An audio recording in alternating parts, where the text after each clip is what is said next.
The scene opens on a bustling crowd, a palpable energy surging through them as the long-awaited moment finally draws near. With only 5 seconds remaining, a single, unified voice rises from the masses, beginning the final countdown. Yet, nestled in the heart of this celebration, our protagonist, Aiden, feels a surge of unease, a stark contrast to the surrounding excitement. Glancing down at his trembling hands, he realizes with a jolt of terror that he has returned to the very instant before that accursed game ensnared him. The memory of reaching the precipice of the 20th round, only to fail, tastes like ash in his mouth and unbearable frustration. He desperately wishes for the power to halt time itself, to freeze this single moment, and escape the fate that awaits. A system warning echoes in his mind.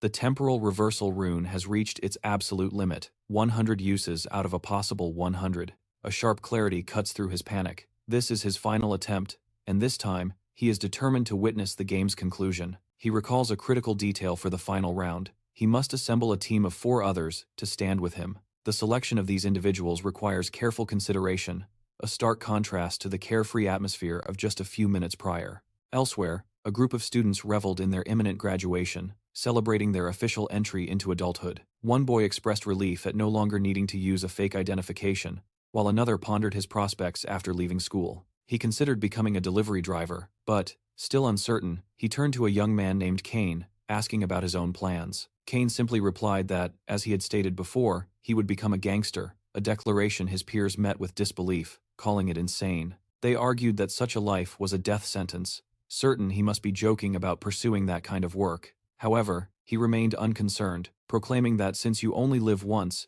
he intended to live his life exactly as he pleased. A ripple of strained laughter passed through the group, a thin mask for their true feelings. Inwardly, they couldn't wait to sever ties with him. Seizing the moment, another student, Peter, used the uneasy silence to change the subject, asking about the fate of their usual target. He was referring to Aiden, and Kane answered coolly that graduation wouldn't be enough to simply let their victim go free. The group erupted in jeers aimed at Aiden's expense, as if his continued misfortune was a foregone and amusing conclusion. Leo, however, makes it abundantly clear that this little game will only conclude when he deems it over. One of his friends glances over, asking if the person standing before them is the same errand boy they were just discussing. Leo confirms it is, but as his gaze falls upon Kai, a strange feeling washes over him. He senses an unsettling aura, so powerful that it makes him question if his eyes are playing tricks on him. In a deliberate move, Kai pulls back his hood, his intense gaze locking with Leo's, leaving the gangster momentarily stunned as he senses something profoundly different. Thrown off by the unwavering stare, he scoffs, questioning if Kai has finally lost his senses. His friends just laugh, telling him to relax, reminding him that it's the dawn of a new year. They reassure him that there will be plenty of other chances to have their fun with him.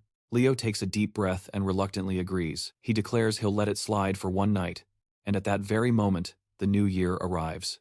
As everyone celebrates their passage into adulthood, a voice echoes in their minds, remarking how amusing humans are. It finds them comical, celebrating a new beginning while utterly oblivious to the catastrophe that awaits them. Leo, bewildered, demands to know who spoke, but his friends insist it wasn't them. The disembodied voice returns, clearly savoring the growing panic and confusion among the crowd. The spectacle culminates as a colossal, angelic figure descends from the sky, declaring that observing them is like watching monkeys in a cage. The crowd is frozen in disbelief, utterly captivated by the sight of what can only be described as a true angel. Yet, beneath its breathtaking beauty, Kai looks up with a cold familiarity, thinking to himself that the creature has finally shown itself once more. He finds this reunion just as unpleasant as it was the 99 times before. The angel smiles, a cruel twist of its lips. It addresses all of humanity as refuse, entranced by its beauty, but warns them not to harbor any delusions. The being proclaims it has no intention of meddling with worms, and seeing the reactions below, it realizes its words are being heard.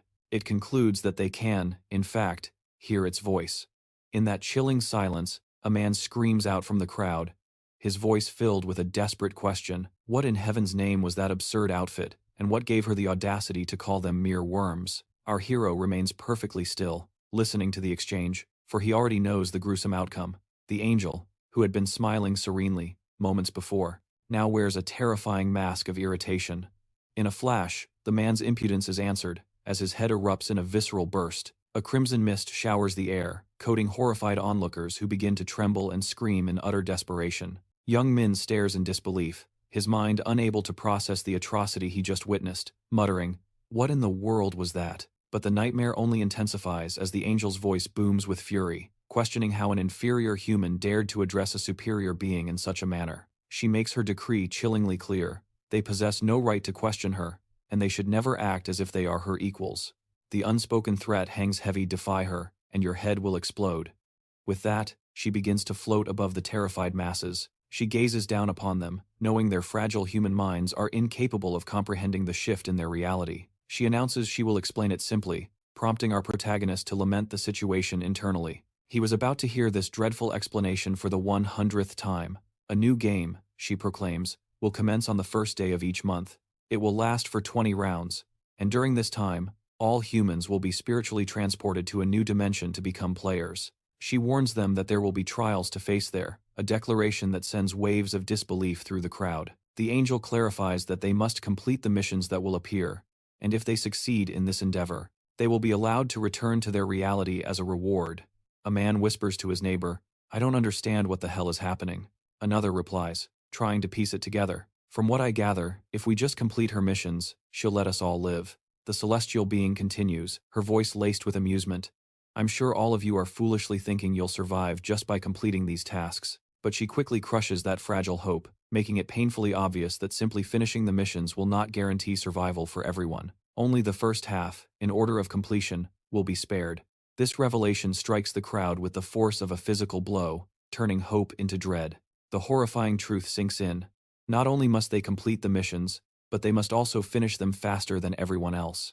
To compound their dread, she clarifies that selection is not universal, sending a fresh wave of panic through the stunned global audience. She concludes her decree by stating that only individuals between the ages of 15 and 29, from all corners of the earth, are eligible to participate. Hearing these familiar instructions, our protagonist feels a deep sense of weariness, knowing he is being dragged into this ordeal for the 100th time. Elsewhere, a man celebrates with relief, grateful that his age exempts him from being conscripted into this terrifying game world. His joy is cut short when another man grabs him by the shirt, his voice laced with anger, demanding to know if his happiness is a deliberate provocation. A younger man intervenes, his voice cutting through the tension, asking if they still fail to comprehend the gravity of their new reality. Moments after they witnessed a man's head violently rupture, the angel calmly analyzes the participant count, concluding that there will be 1,801,029 participants.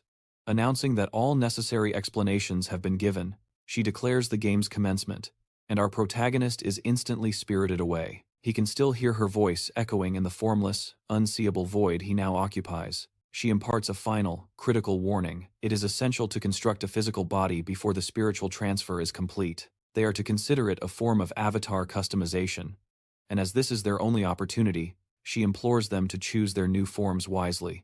Adrian, however, remains perfectly calm, deciding to follow the same path he always has. After selecting his well-worn appearance, he moves to establish his in-game identity. He enters his usual moniker, Black Reaper. With everything finalized, the scene transitions dramatically to a vast, open landscape. Our protagonist begins to materialize in this new world, his chosen form solidifying until he stands fully present. It is his 100th time here. He tests his movements, a familiar rhythm in his limbs as he contemplates his situation. He reflects that he has been using this exact appearance since his 12th attempt, which is why it immediately feels like his true body. In a flash of light, all the other participants are teleported in, their faces etched with confusion as they find themselves on what appears to be a vast plain. Others gasp in astonishment, realizing their bodies have genuinely transformed. Adrian observes with a detached cynicism that most had focused solely on aesthetics. He internally scoffs, convinced that anyone with a sliver of intelligence would have chosen a different path. After all, in this brutal survival world, an overly striking appearance is nothing but a beacon, drawing unwanted and dangerous attention. The stakes are absolute. Death here means death in the real world. His gaze drifts aside, landing on Dominic, who seems to share his sentiment, finding the entire display utterly pathetic. Dominic, once again, had sculpted himself a mountain of muscle. Just then, a radiant being named Biriel materializes, her voice echoing as she asks if they are pleased with their new forms. She notes the presence of all 1.8 million participants, seemingly all hailing from Seoul. A skeptical man calls out, questioning if there are truly that many present. He gestures to their immediate surroundings, arguing it hardly looks like 1.8 million people. The angel sighs, a hint of disappointment in her tone. She chides them for their short-sightedness, explaining that this is obviously not the only plane of existence. Their numbers are scattered across countless parallel spaces, each overseen by other angels. She sternly reminds them to focus solely on the mission at hand. She then announces her intention to provide a brief but crucial explanation of the attribute window. Our protagonist, already familiar with the concept, silently wills his own system to appear, displaying his core information: name, nickname, rank, and attributes. Biriel watches as the crowd murmurs, observing that everyone has now accessed their personal attribute windows, and with that access comes a dawning, brutal realization. Their current stats are pitifully weak. She issues a challenge, her voice ringing with authority. Get stronger. Their goal is to survive until they complete the 20th round. As a reward for such a feat, she promises to grant a single, all-powerful wish. A wave of excited whispers ripples through the masses. A wish for anything, the possibilities are endless, and the temptation is palpable. Silence falls as she directs their attention to a new feature, the inventory. She reveals that she has left a small gift for each of them inside. Evan focuses his thoughts on the inventory, and an item materializes in his mind's eye. A random rune fragment. Biriel clarifies that this fragment is a one-time use item, and its power can only be unlocked while they remain at level 1. She stresses that it is the only starting provision they will receive. Elsewhere, a brutish-looking man immediately issues the mental command to use his. The fragment glows before dissolving into his palm, a look of pure astonishment spreading across his face at the immediate result. Biriel observes the myriad of reactions: delight, confusion, disappointment, finding it fascinating how luck has already begun to separate them. She issues a chilling warning: they must be content with what they have received, for the true spectacle is about to commence. With a sharp snap of her fingers, the game is set in motion. In response, a system interface materializes before every captive soul, announcing the harrowing start of the first round. The objective is deceptively simple. Each person is tasked with eliminating 100 goblins. The total number of participants stands at a staggering 1.8 million people, and thus far, not a single one has succeeded. Without warning, a creature manifests, its grotesque form shocking the crowd into questioning if it's truly a goblin. The surreal scene feels ripped straight from a video game, just as the angel foretold, leading many to speculate in hushed, fearful tones. They theorize that they have been abducted for some twisted virtual reality experiment. At that moment, Biriel's voice cuts through the murmurs, advising them not to get ahead of themselves. After all, she purrs, not all the goblins have been summoned. As she speaks, countless more goblins pour into existence, their sheer numbers terrifying the trapped humans. She warns them that the true odds are 10,000 humans pitted against a horde of 50,000 goblins in a battle to the death. The monsters unleash a deafening roar and charge, their sudden, violent onslaught sending waves of pure panic through the crowd. Amidst the chaos, a lone figure begins to walk forward. It is Aiden, striding calmly toward the monstrous army, drawing the bewildered stares of the people around him. Whispers of, "What is wrong with him?" ripple through the crowd as he walks toward the beasts, his gaze fixed and unwavering. He then explodes into action, initiating the battle by delivering a bone-crushing kick to the nearest goblin, an act that leaves every onlooker utterly stunned. This, however, was precisely Aiden's intention. He knew better than anyone that in a world like this, the first impression is the only one that matters. He needed to sear this image of overwhelming dominance into their minds. The devastating force of the kick sends the goblin hurtling through the air. As it crashes to the ground, its crude knife clatters beside it. Aiden swiftly scoops up the dagger. A clear demonstration of strength was necessary to deter any troublesome flies. He needed to ensure they wouldn't dare bother him. His eyes then flick upward, catching the gaze of Biriel. Impressing that celestial being was his other primary objective. Just then, 2 more goblins lunge to attack, but he dispatches each of them with a single, brutally efficient blow. The display once again leaves the crowd speechless, completely ignorant of who this mysterious young man is. Yet, they already see him as a figure of awe, whispering that even his chosen moniker, the Black Reaper, has a chilling coolness to it. Meanwhile, the goblin horde closes in on the rest of the terrified crowd. Faced with the snarling tide, the people begin to question their assumptions, wondering if the goblins of this reality were far from the weak, low-level monsters found in games. At that very moment, a creature lunges toward one of the men, plunging its dagger deep into his chest as he collapses to the ground. Witnessing this brutal act sends a wave of terror through the crowd, igniting a frenzy of screams and desperate flight. Ryu glances over his shoulder, only to be met with a scene of utter carnage as goblins swarmed over the helpless people. He understands with grim certainty that in this chaos, the true nature of this game will be lost on them. Their minds will be consumed by a single primal instinct, their own survival. Just like the horrified woman who watched a man fall, the instinct to live will always drown out reason. He knows this frantic desperation all too well. In his first life, running was his initial choice too. Observing the fleeing woman, he reflects that it took him until his second attempt to learn the futility of running in this open expanse. His point is proven when she collides with an unseen barrier, leaving her utterly bewildered by the invisible wall. Then there is the other grim reality. For an ordinary person who has never even harmed a small creature, taking a life, even a goblin's, is an insurmountable challenge. A man hesitates, seeing the monster tremble before him. But that moment of pity is a fatal mistake. The goblin's fear vanishes, replaced by malice as it draws another blade and strikes. By now, several people have been cut down, and from her vantage point, Biriel erupts in cruel laughter. The spectacle of humans clashing with goblins is a source of pure entertainment for her, a delightful comedy of chaos and despair. She savors the sight of them clutching daggers, yet frozen by hesitation, before her gaze drifts elsewhere. There, she notices someone different, our protagonist. And who is this one? She wonders, consulting the system. The screen reveals the Black Reaper has already dispatched 70 goblins, a fact that ignites a flash of annoyance in her. For some reason, the system is concealing all of the player's data, showing only his mission progress. Nevertheless, she dismisses her frustration, remarking how it wounds her pride to guide such a multitude of inferior worms. But the presence of a few special individuals makes the whole ordeal worthwhile. Down below, the protagonist continued his relentless slaughter of the goblins. With each kill, he accumulated precious experience and gold, steadily fueling his ascent in power. He had already dispatched 75 of them, with a mere 25 remaining to complete his objective. Effortlessly, he sidestepped a dagger hurled from the shadows. He watched impassively as several creatures lunged at him in a coordinated assault, but their numbers meant nothing. He became a blur of motion, his blade dancing through the air, felling them one by one, until only a single, terrified monster remained. That last survivor was brutally dispatched with a precise strike to the skull, his face a mask of cold, frightening intensity. His chilling gaze swept over the remaining horde as he challenged them, but they could only tremble, paralyzed by terror. Having witnessed the systematic annihilation of their kind, Rio registered their fear and saw his opportunity. He summoned his attribute window to assess his progress, noting with satisfaction that he had already reached level 4 in record time. Knowing that each level granted 2 attribute points, he immediately invested his entire surplus into dexterity. This was a calculated move to enhance his evasion, agility, movement, and attack speed, all critical assets. He knew these attributes were paramount in the early stages, and surmised that his incredible progress couldn't have gone unnoticed. The angel was surely watching. This thought spurred him on, and he resolved to end this swiftly.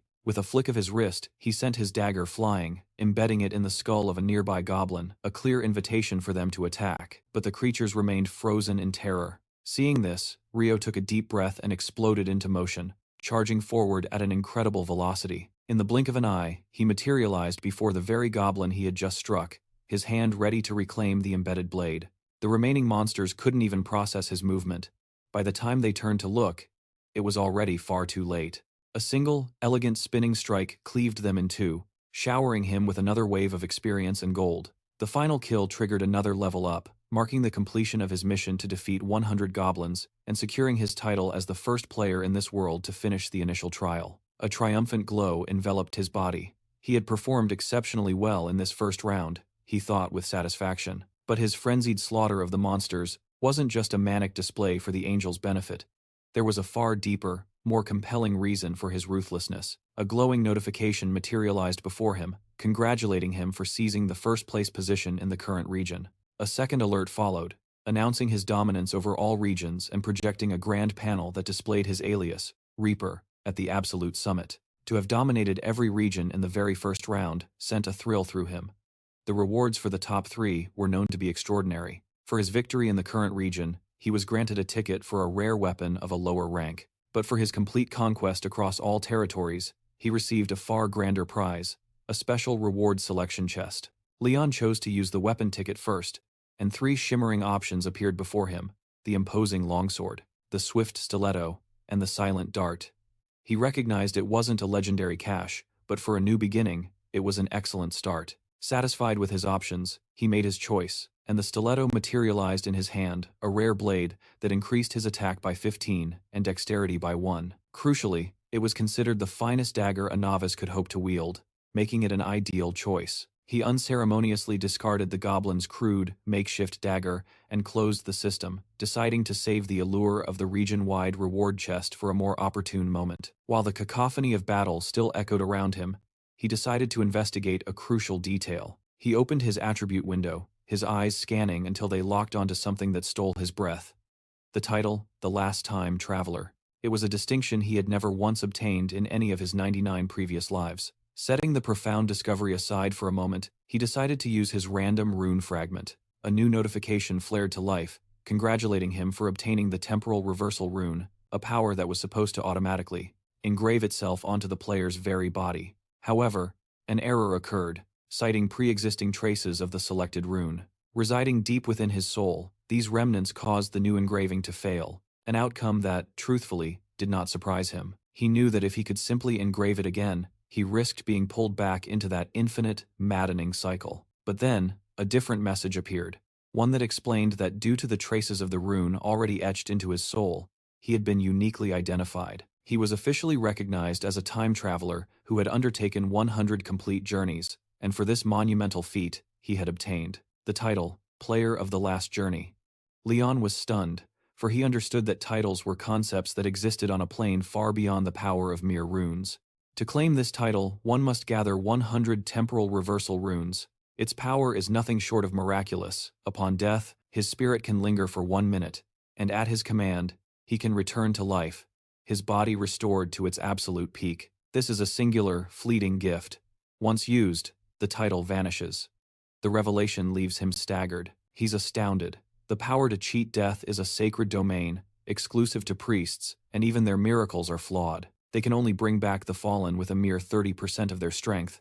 But this title promises a complete, flawless return. The sheer magnitude of this power catches him completely off guard, a wave of elation washing over him. He's just acquired something beyond incredible. Recognizing the immense, game-breaking advantage this title provides, he wisely chooses to conceal it from prying eyes. The name won't appear beneath his identification, but its potent magic remains active. He allows himself a brief, satisfying stretch. He muses that by now, others must be nearing the mission's conclusion as well. He even pictures some of the other promising young men succeeding. Just as the thought crosses his mind, he spots one of them nearby, clearly on the verge of victory. The minutes tick by, and a new reality sets in. One by one, more survivors complete the trial, shimmering auras igniting around them.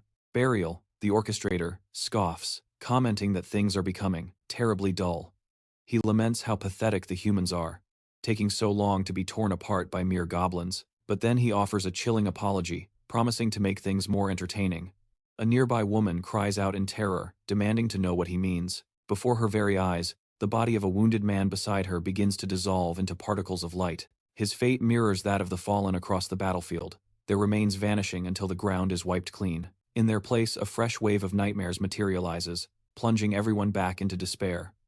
Biriel's voice booms, announcing a generous gift of 50,000 fresh horrors. Now, he declares with sadistic glee, there will be more than enough carnage to go around. The second act of this brutal play begins. Man and monster clash once more in a desperate, frenzied fight for existence. And through it all, our protagonist remains a calm observer, resting as he waits for the final curtain to fall on the others, while those who had already fulfilled their objective could only watch in horror, tormented by the sight of the goblins, slaughtering their comrades, powerless to intervene due to the impenetrable barrier of mission completion. The body count continued to swell, and the angel watched with a gleam of ecstatic delight, reveling in the carnage. Our protagonist, in stark contrast, simply observed her, his gaze unwavering until the number of fallen finally reached 5,143, marking the end of the first round. Instantly, all the goblins vanished, leaving everyone bewildered, before Biriel announced that only half of them could truly complete the mission, and as a consequence, the others would now have to perish. Those were the immutable rules of the game. The remaining participants stared in shock as their very bodies began to fade away, piece by piece. One man, just a single kill short of survival, pleaded for his life, but his begging was utterly in vain. Meanwhile, those who had succeeded looked on, horrified, as the brutal reality of this game settled in. The angel chided the survivors, telling them not to wear such dark expressions.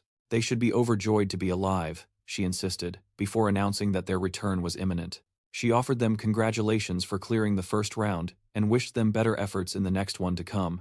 The final scoreboard for this round revealed the Black Reaper, originally known as Black Scythe, in the top position, having finished the trial in a mere 10 minutes and 21 seconds.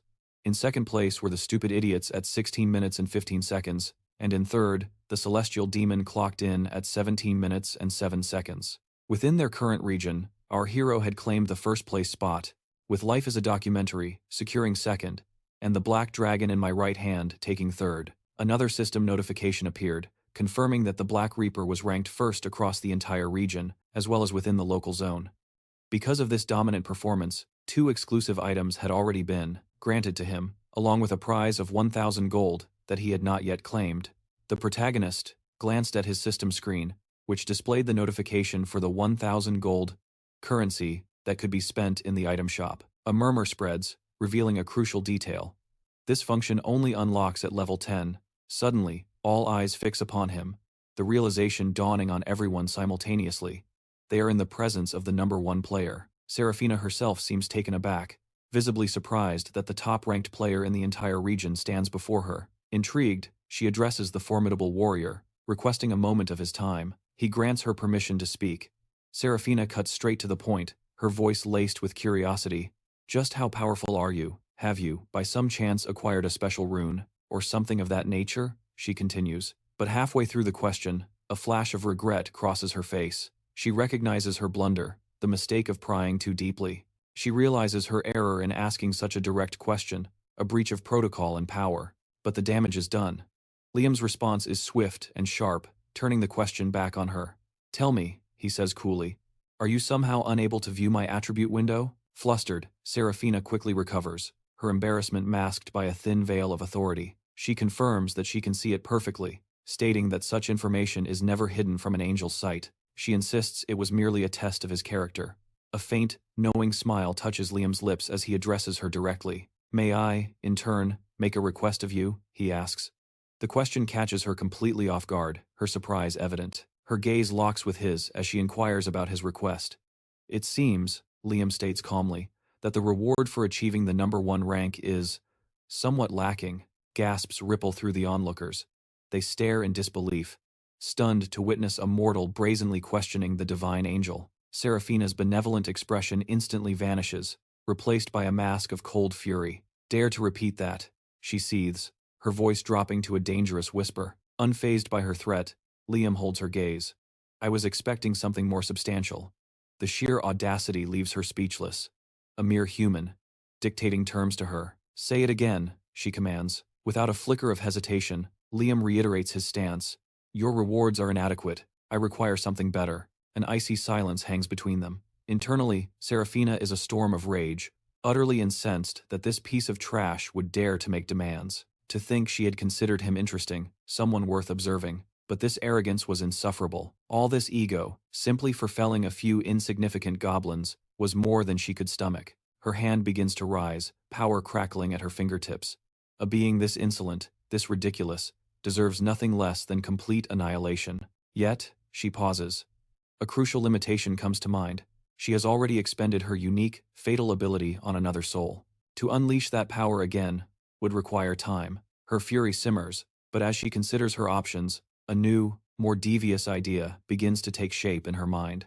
Knowing precisely the prize she intended to offer, she fixed her gaze upon him and began to approach. She declared that while such requests were typically beneath her notice, she would entertain his, provided they could discuss it in absolute privacy. With a commanding tone, she instructed the others to wait, as Leo cautiously stepped out from his protective barrier. He watched in sheer disbelief, unable to fathom that she was genuinely considering an additional reward as he moved through the stunned crowd. His gaze shifted to the side, landing on Evan, who was immediately unsettled by the sudden and intense stare. Our hero simply offered an enigmatic smile, before turning to follow the celestial being into the ominous shadows of the forest. Annoyed, she demanded to know why he lagged so far behind, stating she had no desire to keep looking over her shoulder. She spat the words with contempt, convinced that mortals only seemed to comprehend when she raised her voice. For a species so utterly incapable of listening, she mused, their avarice was truly without limit. She inwardly questioned how she was even supposed to manipulate a reward already designated for him by the system. The very notion of bending the rules for a mere human was abhorrent, and as this thought crossed her mind, her expression hardened. It was time, she decided, to demonstrate the fate of greedy insects.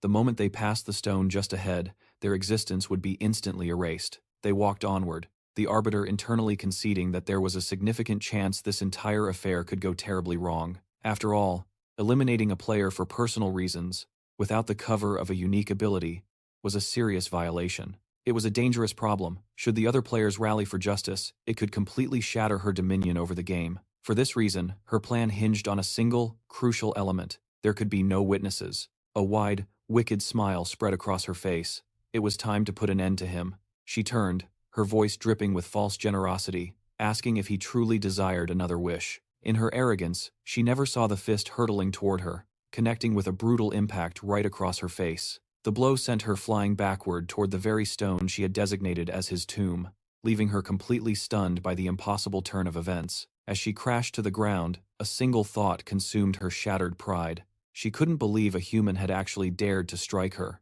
Scrambling to her feet, she curses Ryu's name, her eyes darting around in confusion as she wonders if he simply vanished into thin air. Suddenly, a chilling presence materializes behind her. Before she can react, he seizes her wings, the shock and terror compelling her to gasp out a question. Just what in the heavens does he think he is doing?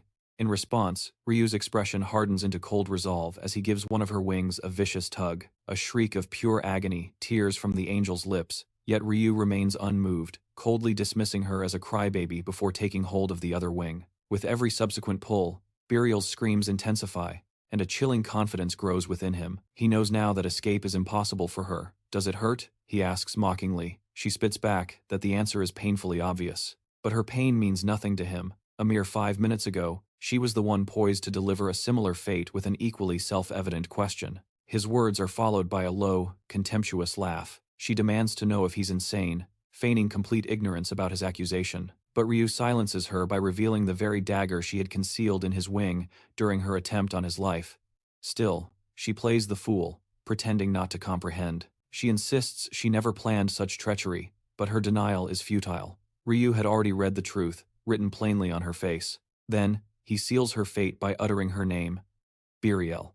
The angel is utterly stunned, unable to process what she's hearing. How could a mere mortal possibly know her true name? As she reels from the shock, Ryu calmly summons a sword from his inventory. Fear finally grips her as she stammers, asking what he intends to do with that weapon as she points a trembling finger. She threatens to obliterate his skull with a mere snap of her fingers, but Ryu simply offers a knowing smile in return. "You don't have that kind of power," he states flatly. A wave of panic washes over Biriel as her options dwindle, cornered, and desperate. She frantically asks if he truly believes he can get away with this, warning that her allies will not stand idly by if he harms her. His response is a scoff, for he knows the truth of her kind.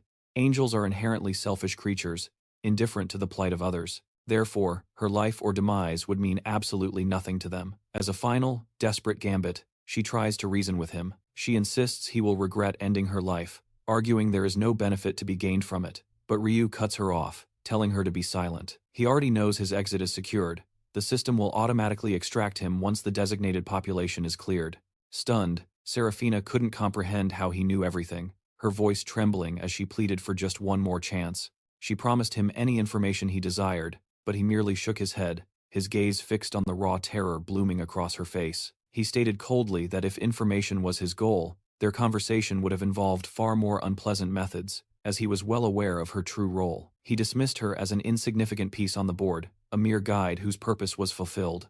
With those final, damning words, he lunged forward, his dagger plunged deep into her chest, a crimson blossom erupting from the wound as her lifeblood painted the ground. Her body crumpled, a silent testament to his victory, just as the system's impassive voice announced that an angel had been vanquished. It confirmed his unprecedented feat. He was the very first player to fell a celestial being, earning him the exclusive title, the First Angel Slayer. For this monumental kill, he was also granted a vial of the angel's blood, and a thrill of anticipation coursed through him as he examined his spoils. Pioneering this path yielded unique rewards, including the formidable Massacre Rune, which was instantly and irrevocably seared into the very fabric of his being. He then turned his attention to the implications of his new title, First Angel Slayer. The condition for acquiring it was simple yet profound: be the first mortal player to end an angel's existence.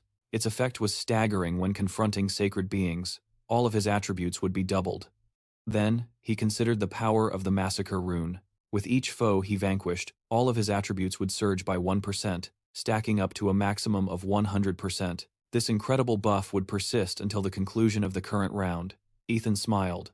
The rewards were nothing short of amazing. He mused that if the other angels ever learned he possessed such a rune, their celestial arrogance would surely shatter. His gaze then fell upon the true prize, the very reason he had orchestrated this celestial demise: the angel's blood.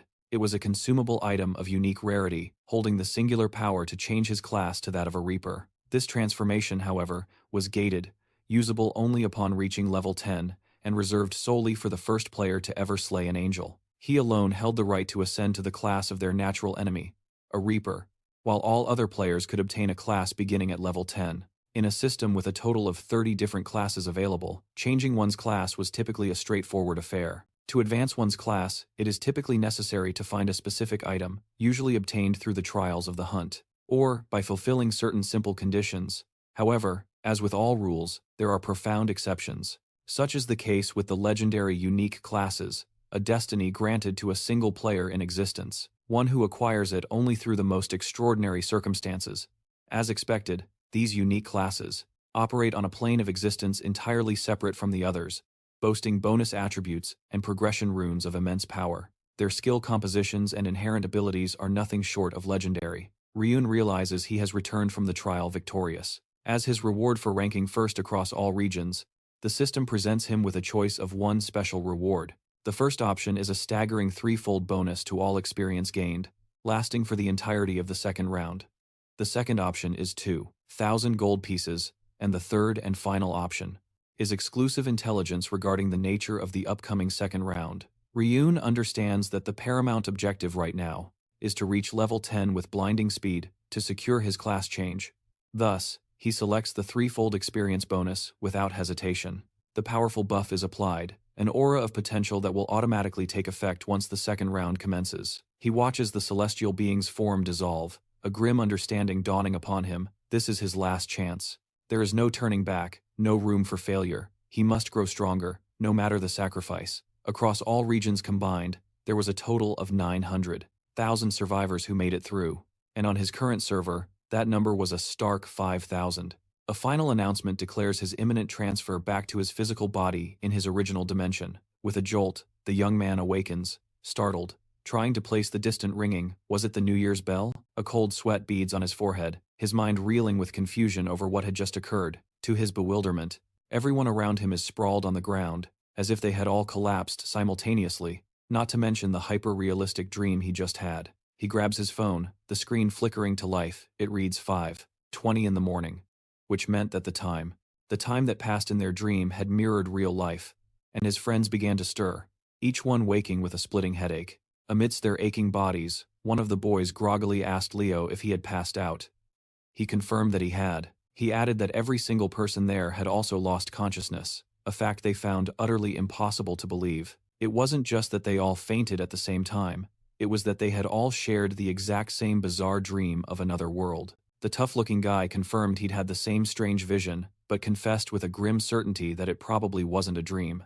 A wave of relief washed over the group as they celebrated their apparent escape from that hellish reality. As they excitedly discussed the goblins, Leo realized this must signify their passage to the next round of the trial. It would happen on the first day of every month. His thoughts were cut short when he noticed one of his friends was still lying motionless. "Why the hell hasn't Tyler woken up yet?" he shouted, as he and the others rushed to shake their friend awake. Their efforts stopped abruptly when they saw the sickly purple color of his face, a cold dread washing over them as they checked his body temperature. The icy touch of his skin confirmed their worst fears. Panic set in when they realized he wasn't breathing and had no pulse. Leo's voice trembled. Does this mean he actually died? That he was killed by the game?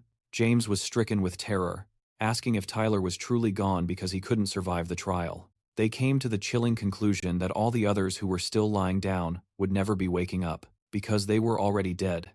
Leo began to tremble, trying to process the absolute insanity that had consumed their lives. In this twisted game, it didn't matter if you were born rich or poor, everyone was being treated as an equal pawn.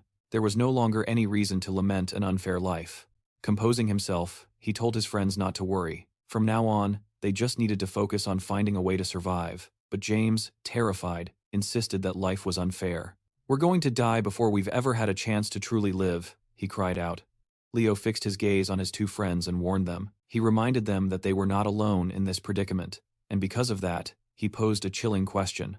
What's so unfair about it? Surrounded by people in the same bewildering predicament, Leon found a dark humor in the situation, especially seeing a known gangster looking just as lost. A bully whose potential demise he wouldn't mourn in the slightest. His grim amusement was cut short when he noticed a handsome young man scanning the crowd, who then asked if anyone had seen the messenger boy, complaining that the little rascal was nowhere to be found. The man continued to mutter, wondering where the boy could have gone, absolutely certain he had seen him right before they all blacked out.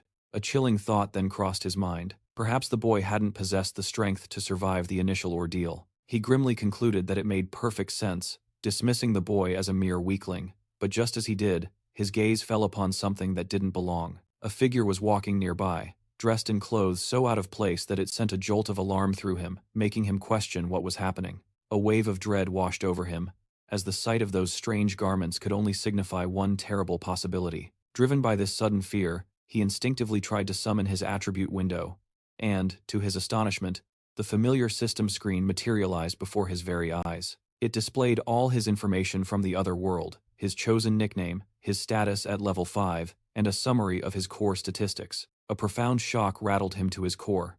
The attribute window, a figment of a dream, had actually manifested in reality.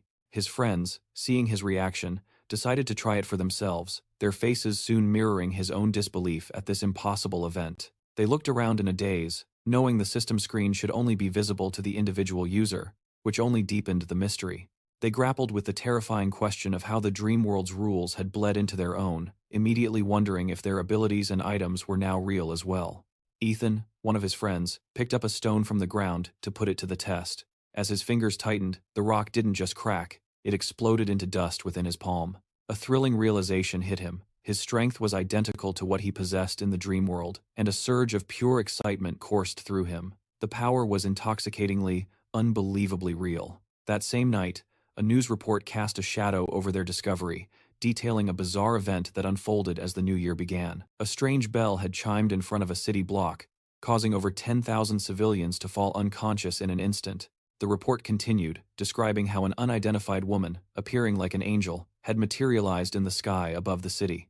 She was seen seemingly communicating with the unconscious masses, moments before a mysterious and powerful explosion rocked the area. They were questioning civilians, just moments after a mysterious explosion had ripped through the area. A civilian dared to point a finger, uttering a single word, and with a mere extension of her hand, the woman extinguished his life in an instant. In that same chilling moment, a wave of unseen force washed over the crowd, and 10,000 people collapsed in unison. Official reports began to surface, a grim detail emerging from the chaos. The majority of those who fell were young, between the ages of 15 and 29. The news grew even more terrifying as it was confirmed that this was not an isolated incident.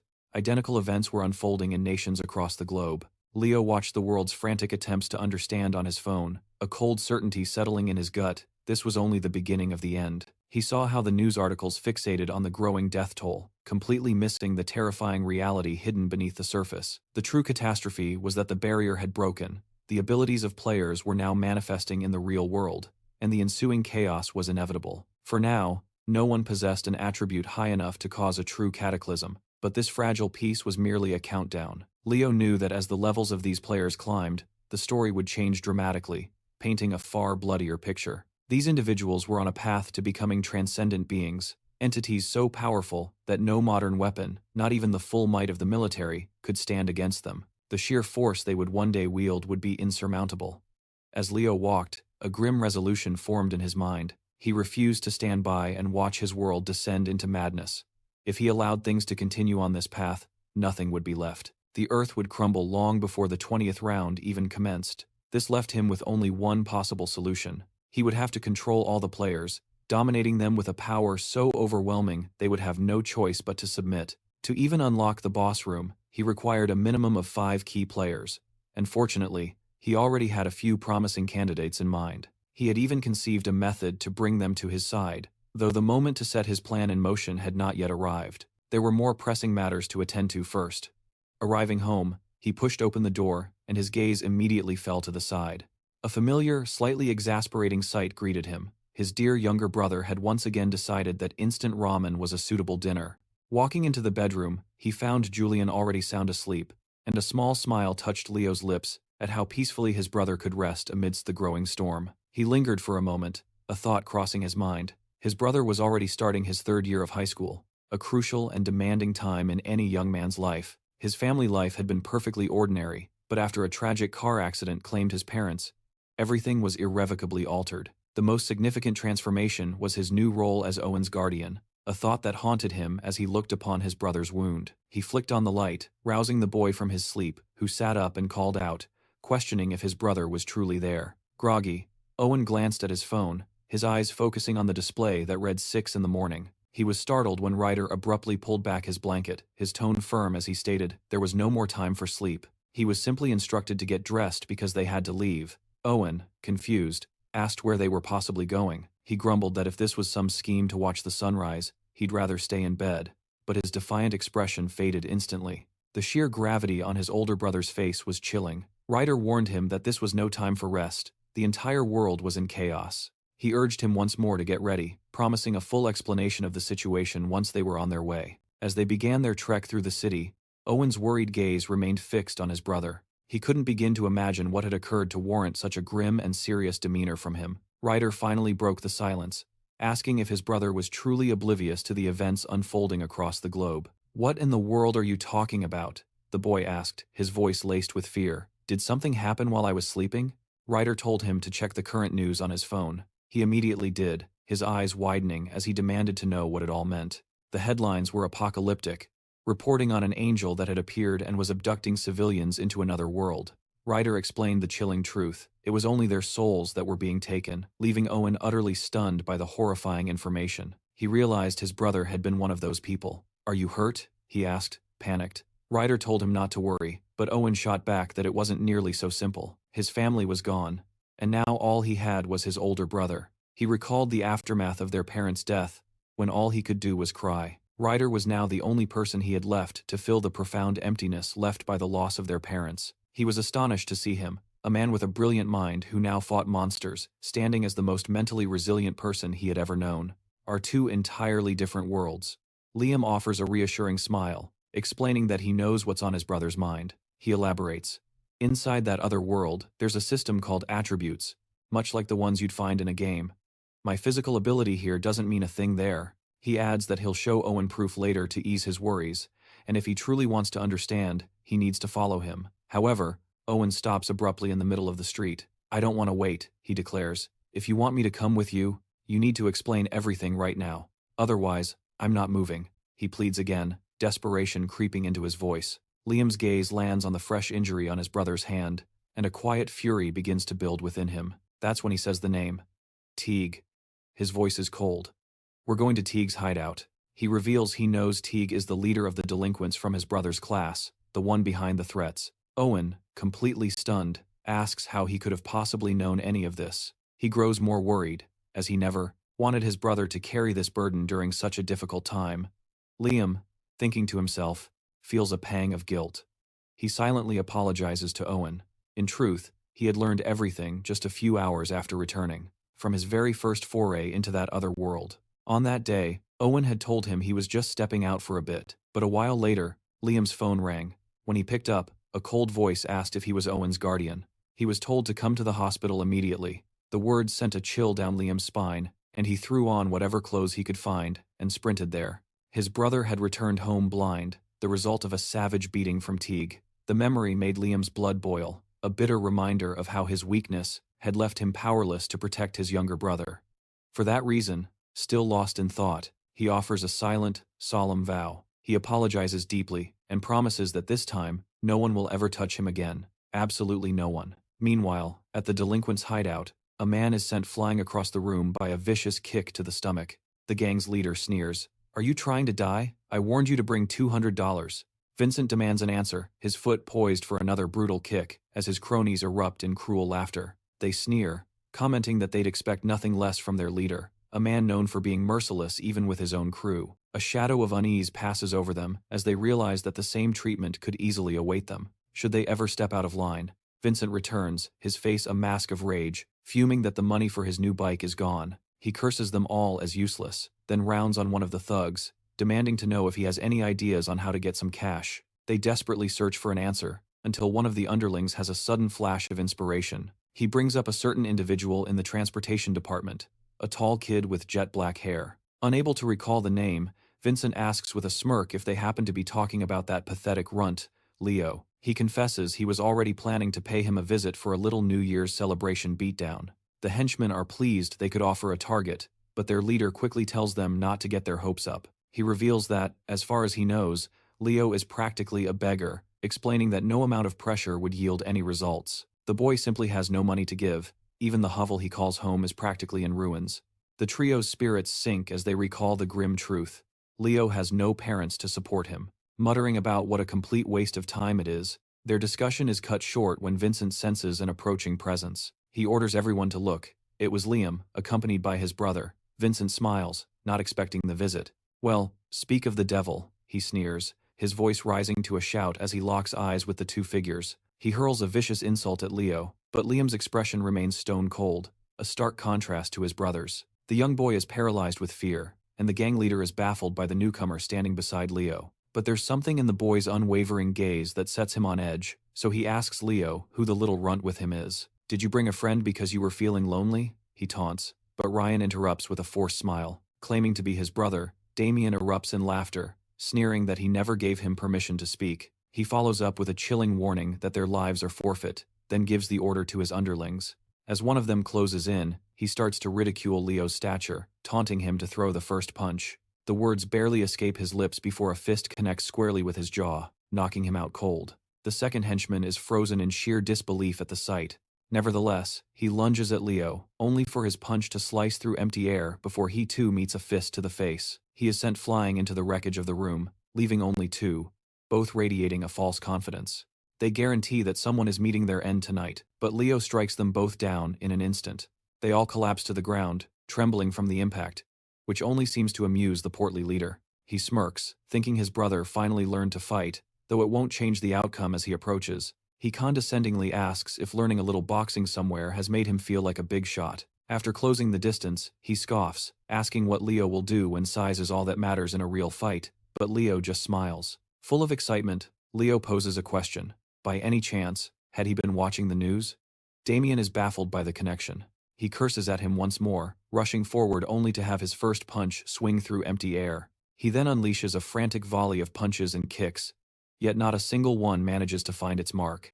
His vision begins to blur from sheer exhaustion, and his frustration boils over into pure rage. He cannot comprehend why in the world he can't land a single blow, just as Leo's hand begins to overflow with power. A single, powerful punch lands squarely on the heavy-set man's face as Leo warns him that if he had listened to the news, he would never have dreamed of challenging a player. Damien stumbles back from the blow, his fury now mixed with fear. He regains his footing and charges at him again, but only throws a punch into the void where Leo used to be.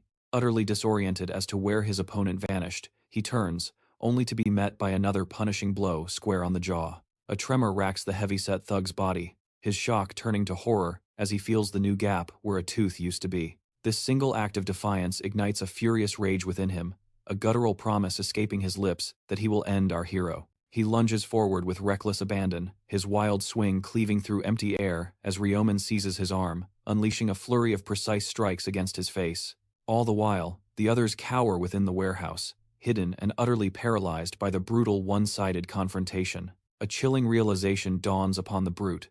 The relentless assault is intentionally and systematically destroying his face. His singular, desperate desire is to land just one punch, and he barrels forward again, throwing another hopeful strike. He silently pleads for the blow to connect, but Ryomen effortlessly evades it, countering with a solid kick to the stomach that sends him flying into the wall. The impact forces the larger man to his knees, trembling in agony, as Ryomen coldly inquires if he is in pain. His mind flashes back to the horrific memory of his brother's condition, a day forever burned into his soul. Fueled by this memory, he draws nearer, each step amplifying the gang leader's terrified pleas for him to stay away. Ryomen crouches, grasping his hand, his voice a low whisper as he explains this is the price for laying a hand on his beloved younger brother. Teague stares at his own hand in stunned disbelief, a moment before his mind catches up with the agony. A desperate scream, tears from his throat as the sound of snapping bone confirms that all his fingers have been broken.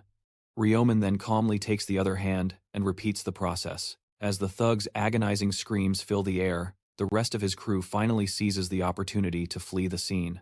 They cannot comprehend the brutal justice they are witnessing. One even shields his eyes, haunted by the chilling screams, as our hero delivers one last warning. He demands to know if Teague now understands the consequences of ever threatening his family again, his voice cutting through the man's pained sobs. Teague brokenly affirms that he understands and will never touch the boy again, earning a cold, satisfied smile from Ryomen. However, he then grips the shattered hand once more, stating his intent to finish the lesson properly, ensuring the message is permanent. The gang leader begins to beg, pleading with him to stop, but his cries are useless, swallowed by the silence outside the warehouse. The lingering echoes of gut-wrenching screams faded as Aiden led his brother away. But Leo, his mind swirling with questions, had to speak. He asked how Aiden had managed such an impossible feat, wondering aloud if he had secretly been studying martial arts. Aiden explained it was something else entirely, reminding him of their earlier conversation about players and how their in-game skills could manifest in the real world. His brother's face was a mask of confusion,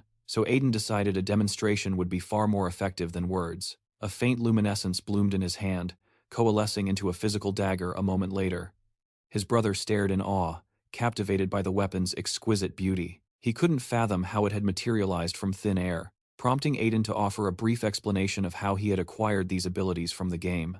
As he spoke, understanding began to dawn on Leo's face. It suddenly made perfect sense how Aiden had been fast enough to evade every single one of Taeyoung's punches. Aiden explained that he now possessed 11 points in dexterity. He clarified that it was a game attribute, noting for comparison that an average person has only 3 points. Even a professional athlete would cap out at around 10 points. They continued walking, Leo now wondering what would happen if his level increased. Aiden claimed not to know, stating he'd never reached such a point before. Internally, however, he knew the truth. He recognized it was a necessary lie. He could never reveal that he was a regressor, not after what happened last time. In his 11th regression, he had revealed everything, which led directly to a player kidnapping his brother in a horrifying incident. And even though he had eventually enacted his revenge, he refused to let such a soul-crushing humiliation happen to Leo, ever again, because of him. From now on, his only duty was to be prepared, to protect him from the players he knew were coming. Lost in thought, he turned to his brother and suggested they grab a coffee. They stepped into a cafe, and Aiden approached the ATM. Inserting his card, he reflected on his diligent savings before making a withdrawal of 100,000. He left a balance of 33,000 remaining. His brother's eyes widened at the sum on the screen, but Aiden simply asked what he'd like to order that day. Leo hesitated, knowing everything. On the menu was expensive, but his brother just smiled, telling him to relax and order whatever his heart desired. He delivered a stern warning, insisting that the days of his brother surviving on instant ramen were officially over, a sentiment his brother understood completely. Yet, he couldn't help but ask if they could truly afford this new lifestyle. The young man simply smiled, assuring him everything would be more than fine. His eyes then locked onto a package of spicy pork belly, a deep craving igniting a spark within them. The intense desire to eat it was unmistakable.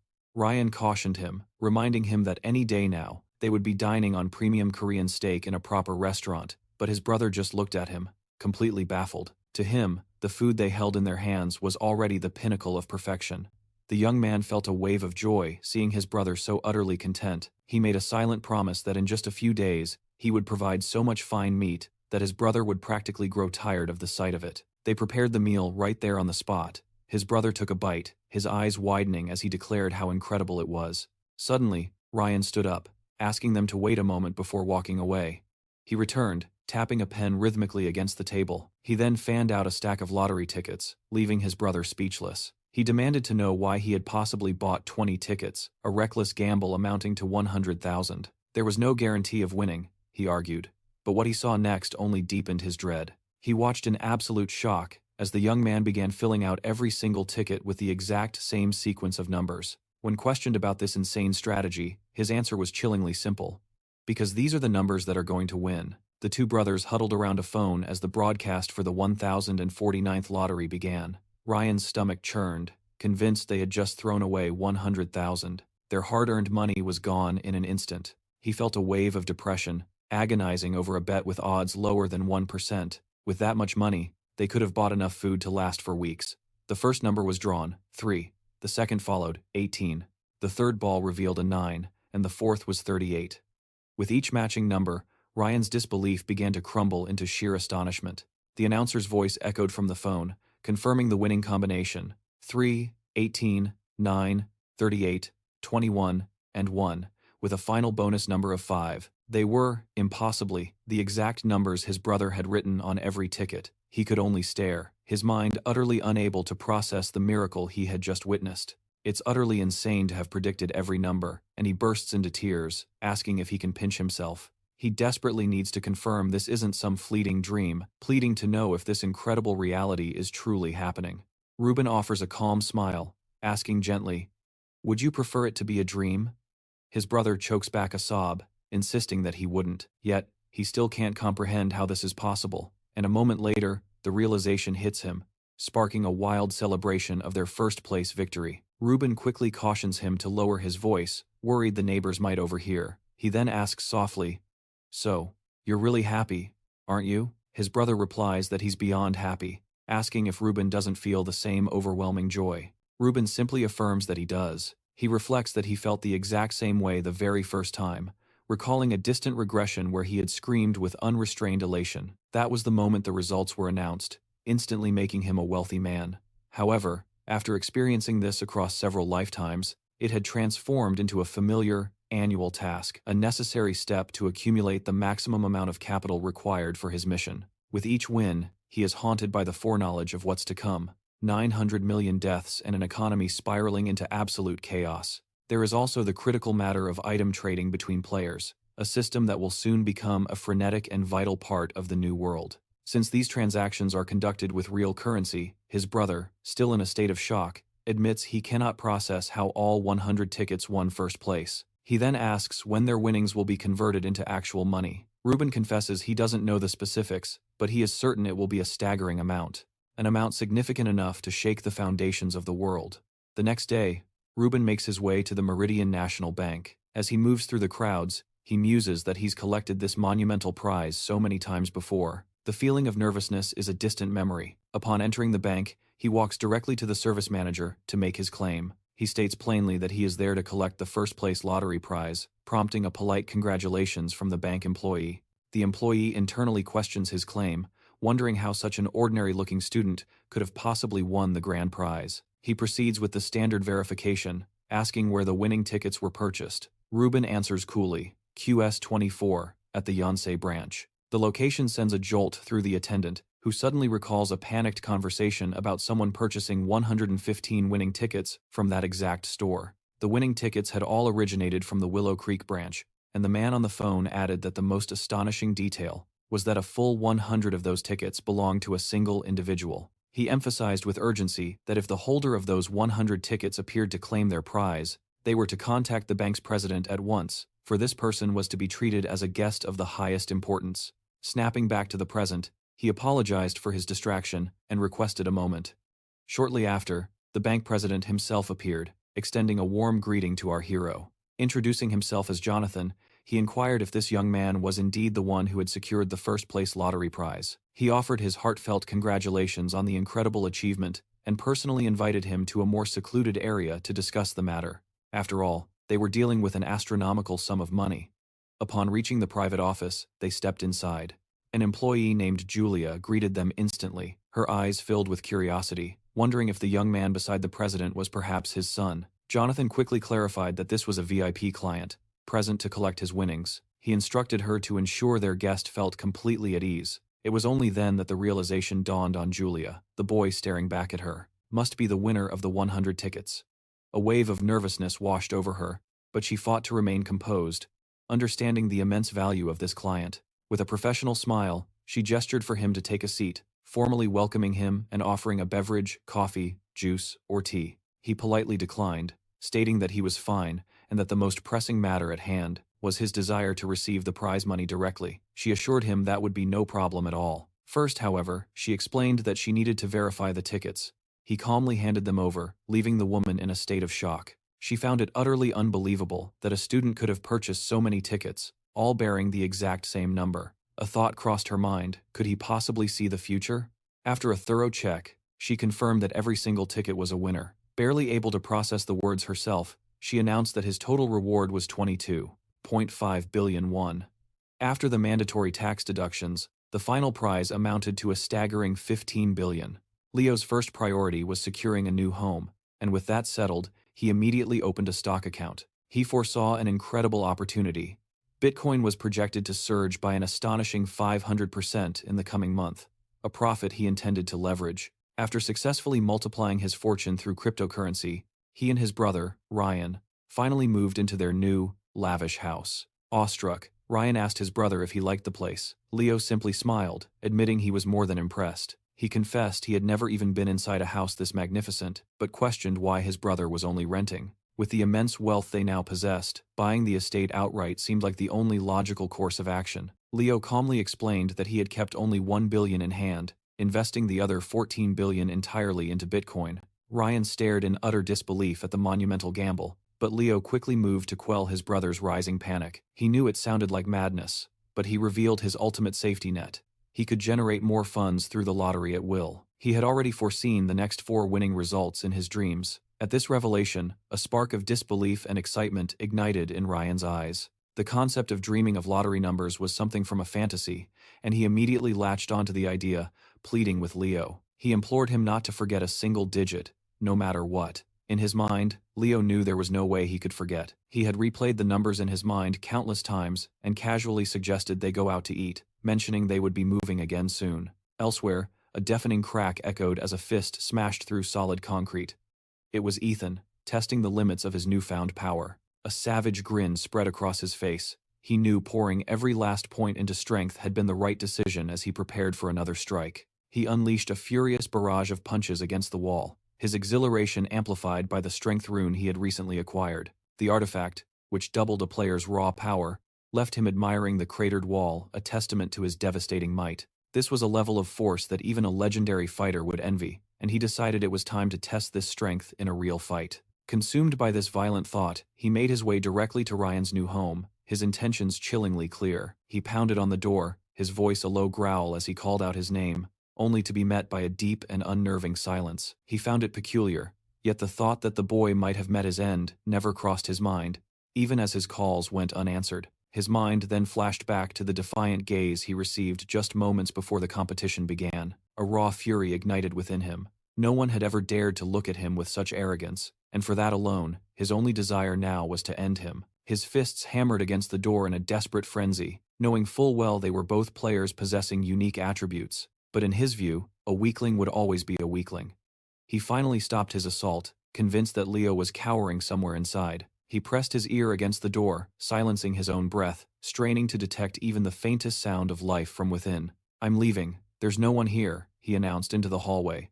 A calculated lie meant to deceive the protagonist. The slightest noise would be his cue to obliterate the door. Just then, an elderly man appeared down the hall. He inquired what Vincent was doing in front of someone else's apartment.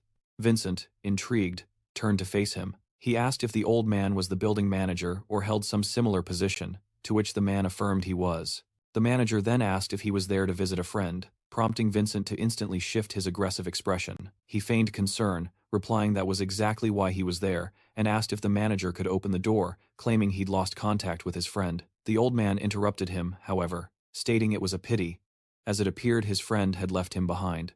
This remark left the young thug utterly confused. The old man then clarified that the room was now empty. He explained that the student who once lived there had relocated, but, unfortunately for Vincent, he didn't know the new address. Vincent's fist tightened in silent fury, enraged that his prey had escaped his grasp so easily. Meanwhile, standing before a towering skyscraper, Leo stared upwards, completely mesmerized by its immense scale. He noted the impressive revolving door at the entrance and saw the sophisticated keycard system at the reception desk. The security was incredibly tight, with a strict identity confirmation process required for entry. He couldn't hide his overwhelming surprise, finding the place far too magnificent. The protagonist urged him forward, and they proceeded until they finally reached their destination, an incredibly vast space.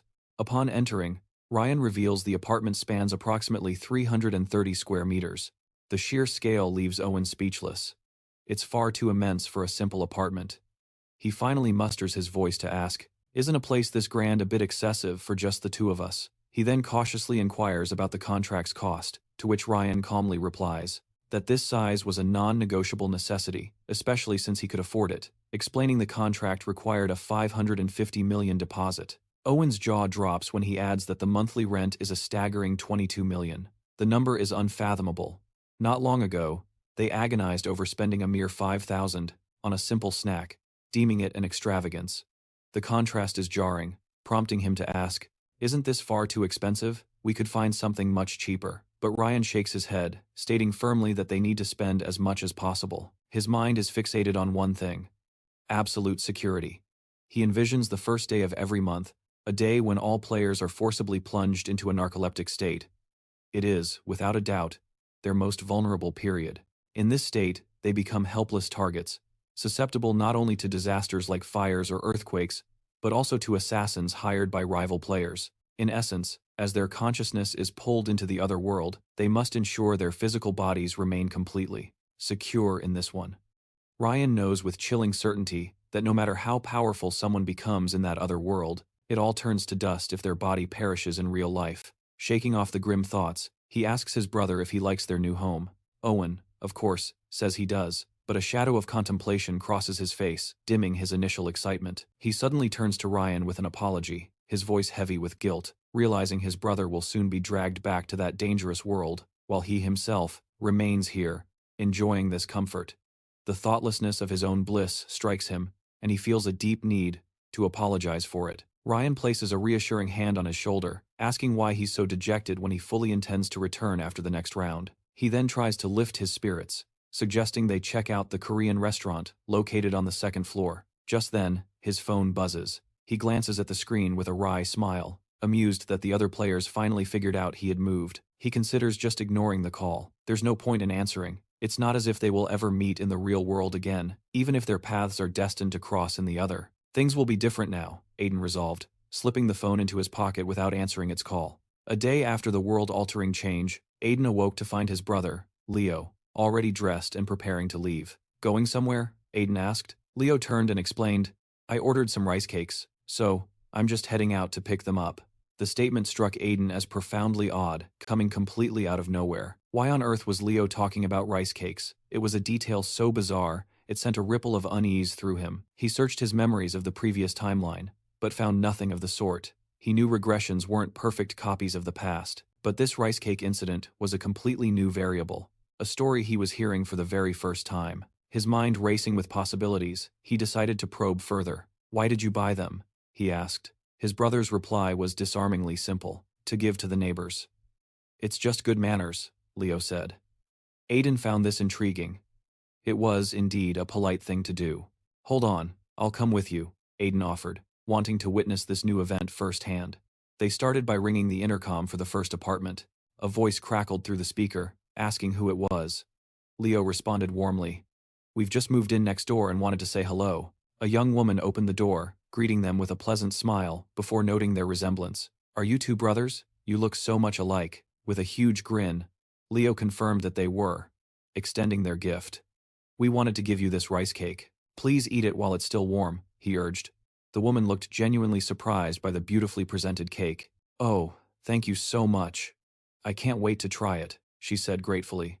Leo thanked her, and the two brothers continued on their journey. They went door to door, delivering their treats to every resident they met, and slowly acquainting themselves with the people in their new building. After a significant amount of time spent meeting and greeting, they finally arrived at the last apartment on their route. As they walked, Aiden pointed out, "This floor is the penthouse. It occupies both the 44th and 45th levels." Leo was taken aback by this revelation. "Really?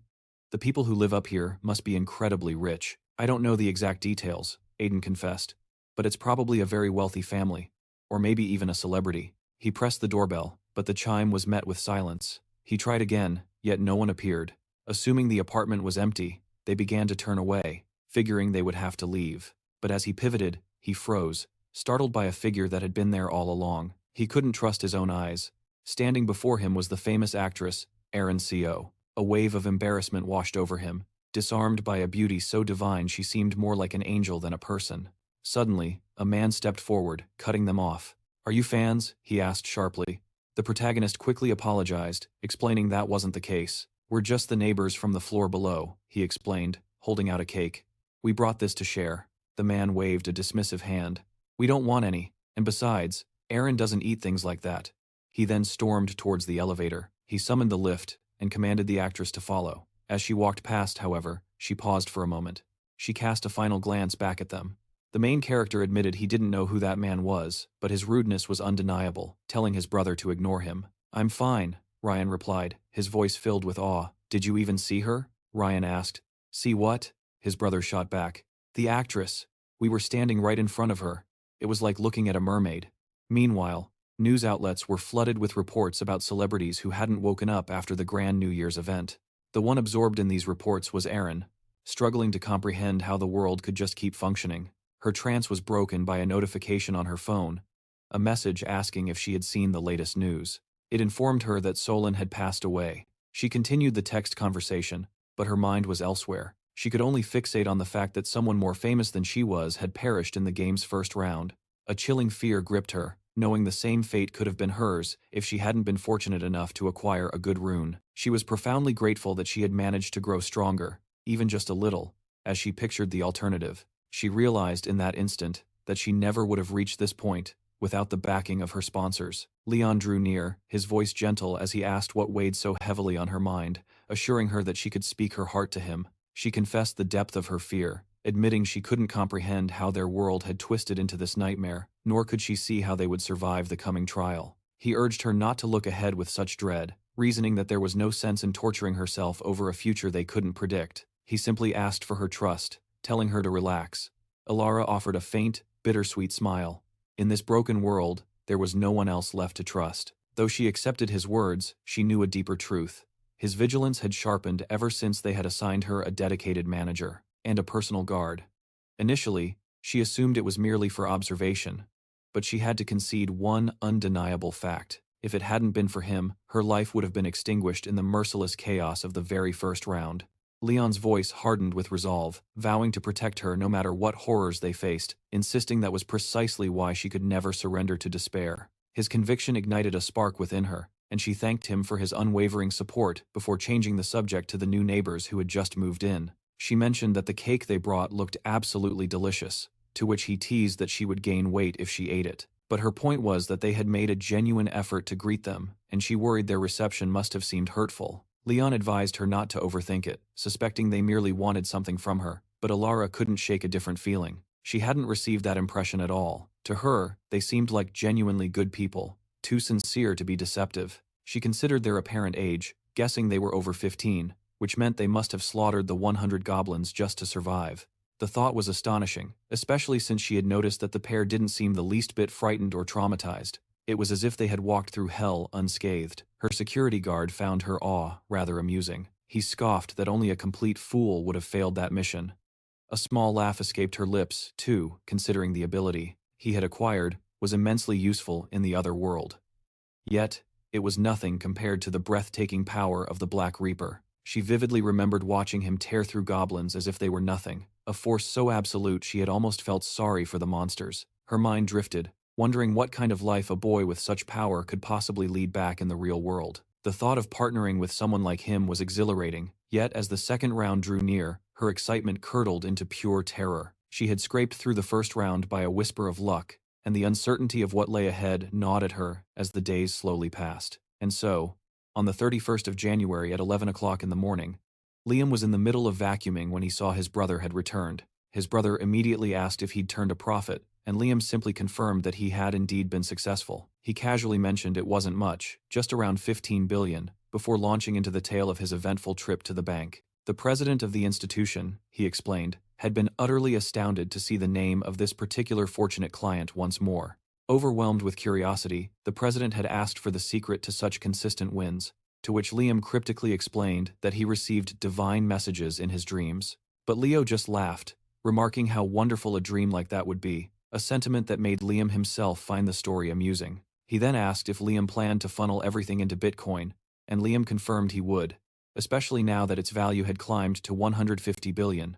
A shadow of dread crossed his brother's face as he asked if they shouldn't begin cashing out, voicing his paralyzing fear of losing everything. Liam turned to him, his voice calm and steady, assuring him that the time wasn't right, and that he shouldn't worry, because everything was under control. To lift his spirits, he invited him to lunch, and they spent the afternoon walking through the city, enjoying a moment of peace. After his brother went to bed, Liam stayed by his side, his hand holding his younger siblings tightly. The boy had pleaded with him to return safely, but Liam, offering a broad, reassuring smile, simply told him not to worry. He reminded him that what he'd done to Trevor was merely a glimpse of the power he now wielded, and urged his brother to sleep. "Don't waste your energy worrying," he said softly. "I'll be back before you even realize I'm gone." As the words left his lips, the appointed time came, and his spirit was torn away, teleported in unison with the souls of every other survivor. The players who had endured the first round materialized in a state of shock, unable to believe they'd been summoned so abruptly. The location was terrifyingly familiar. A girl looked over, her voice trembling as she asked, "Isn't that the same person from before? The famous one?" The Black Reaper, who had dominated the previous round as the top-ranked player. Liam felt the atmosphere shift as everyone began to instinctively keep their distance. Their gazes lingered, likely a sign of recognition, and he, in turn, acknowledged the presence of the other young men. In a flash of light, a celestial being materialized, its voice echoing as it inquired if all participants were assembled. A ripple of shock went through the crowd, for this was a different angel entirely. The newcomer introduced herself as Estrid.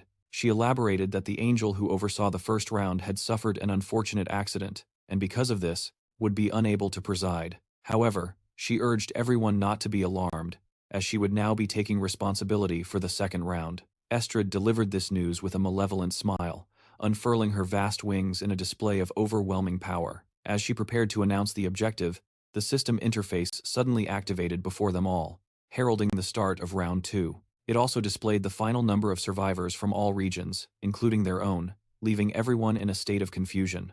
The panel offered no commands to slay monsters, yet it listed a number for conclusions, creating a deeply unsettling mystery. Sensing the palpable confusion in the air, Estrid noted that she understood their bewilderment, and for that very reason, she decided to clarify the nature of their next trial, confirming what they had already begun to suspect. The current round, she explained, had nothing to do with combat. It would end the moment they selected a single representative for their region. This representative would possess the authority to issue absolute commands, forcing others to crawl or even meet their end with a mere word. She warned that in exactly 3 hours, everyone would be issued voting tickets. With these, they would be empowered to choose the individual they wished to anoint as their absolute ruler. One of the players cautiously asked if the trial would truly conclude with just a vote. Estrid replied with a simple, chilling, yes. The mission would be over, and they would all be permitted to return home. She encouraged them to consider it a round of rest, if they wished. A wave of excited murmurs spread through the group. Not only would they avoid a fight, but they could go home without lifting a finger. Estrid then instructed them to use the following 3 hours to debate and decide who among them was worthy to be the region's representative. And with that, the voting period began.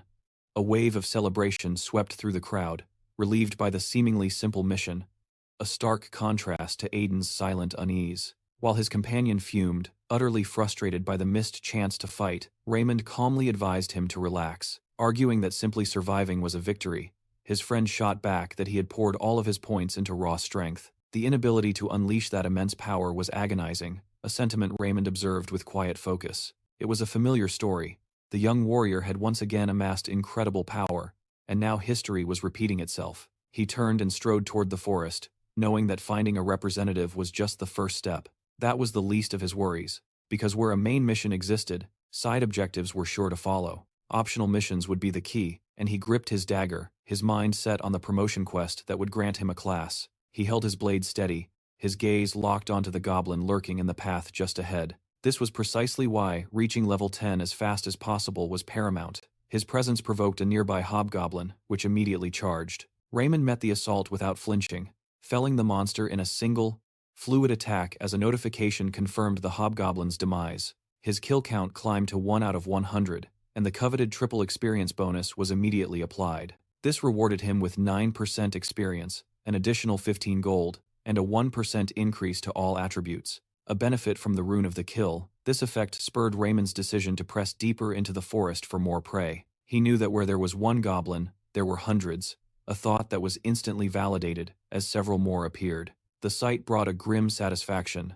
Now he could truly execute his plan. He began his methodical extermination, cutting them down one after another. Upon reaching a kill count of 50, his attributes surged by 50% from the rune's effect, and he gained a level just as the vote countdown showed 2 hours.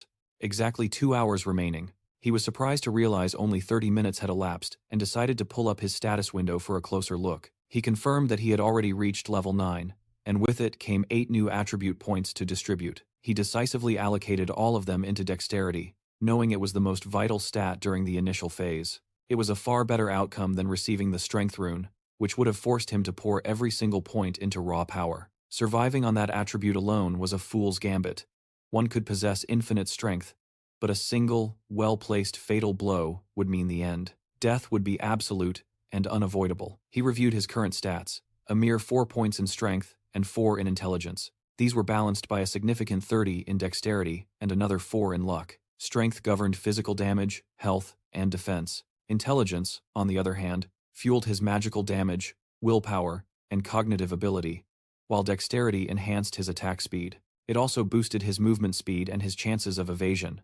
Lastly, luck was the wild card, increasing the probability of a critical hit. It also improved his chances of finding rare items and additional gold. He knew better than anyone that complete dependency on a single stat was a path to failure. This was particularly true for the Reaper class, a unique path that blended the arts of both magical and physical combat. Thus, the ideal path was to maximize all attributes in harmony. Suddenly, a flicker of movement at the edge of his perception broke his concentration. Startling him, he realized, with a chill, that he was being followed. His intense focus on hunting had left him vulnerable, a mistake he found deeply unsettling. In all his past regressions, this had never happened. Without hesitation, he raised his dagger, its blade gleaming, and demanded the person to show themselves. "And if you don't," he warned, his voice low and cold, "you should start praying." A figure stepped out from the shadows, and instant recognition struck him. He was stunned by her appearance, so much so that for a fleeting moment he wondered if she was the famous actress, Seraphina. She apologized for following him just as another person emerged, echoing her words and assuring Aiden that they had no malicious intent. They pleaded with him not to be alarmed. Aiden's mind reeled. Could that man possibly be Liam? The thought was almost unbelievable. If it was truly him, then he was the right-hand man of Kale, the powerful heir to one of the nation's largest conglomerates. Kale, the player known by the fearsome moniker Celestial Demon, was also one of Aiden's primary targets. To have this man by his side would drastically accelerate his growth.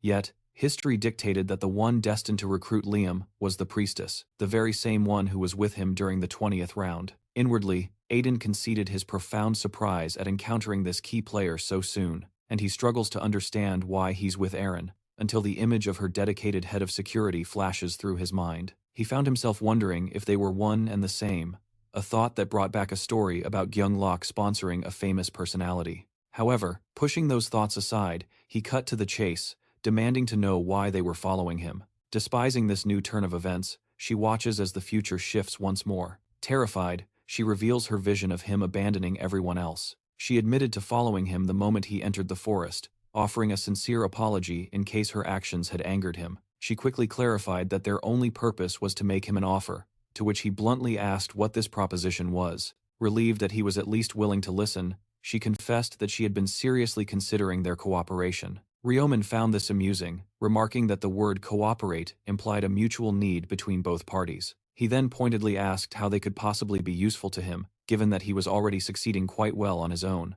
He told them not to waste his time and turned to leave, showing he had absolutely no intention of forming a team with them. As Ryomen walked away, the man scoffed in disbelief, wondering aloud how it was possible for someone to possess such an immense ego. Just as he said this, he watched as Erin suddenly collapsed to the ground, whispering that Ryomen's top rank was clearly well-deserved. She had felt an overwhelming, crushing pressure emanating from him, a force that Sungchul couldn't begin to comprehend.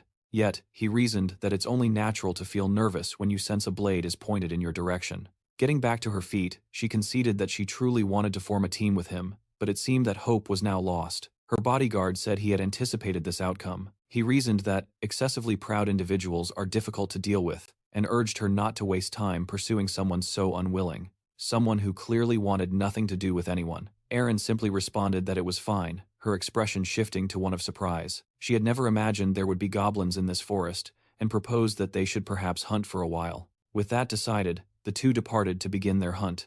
Meanwhile, deep within the forest, a goblin rummaged through the undergrowth, right before Ryomen appeared from the shadows. He materialized behind the creature, and eliminated it with a single, decisive strike, his sole focus on leveling up as much as possible. His kill count had already climbed to 60, and consequently, all of his attributes had been enhanced by 60%. Just as the dust settles, a new kind of threat emerges, stirring a grim excitement within him as the monstrous gnolls reveal themselves. Believing it to be his lucky day, the wolf-like creatures surge forward, leaping towards Ryomen with primal ferocity. Ryomen simply tightens his grip on his dagger, and with a single, flawless strike, he eradicates them all in an instant, claiming another victory.